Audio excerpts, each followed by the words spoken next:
Hello, I'm Hickey from interest.co.nz and welcome to 90 at 9, brought to you in association with the BNZ. This is your morning briefing where you get everything you need to know in 90 seconds at 9 o'clock, starting now with news from Germany that a clever plan is being cooked up to bail out Greece.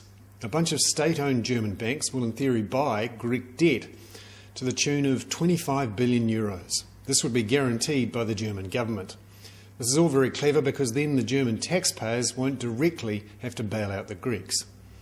Now, some crisis meetings are planned in the next day or two between Greek and German government officials about whether the Greeks are really cutting back their budget deficit.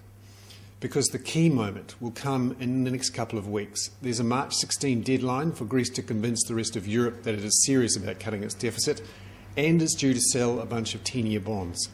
We'll find out then whether the euro survives and whether this kerfuffle in Europe will turn into a global financial crisis. Meanwhile, the disastrous Chilean earthquake was obviously horrible for those people there, but there is a financial aspect as well. Copper mines there have been shut down and are expected to stay shut for several days. That's reduced copper output and increased copper prices globally. Meanwhile, in Australia, we're expecting the Reserve Bank to increase their official cash rate by 25 basis points to 4% on Tuesday afternoon. 14 of 19 economists surveyed by Bloomberg said the rate would be increased. Australia is experiencing a new mining boom, and they had a bit of a housing boomette late last year.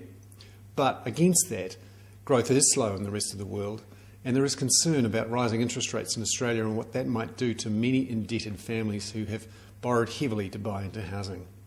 I'm Hickey. That was 90 at 9, brought to you in association with the BNZ.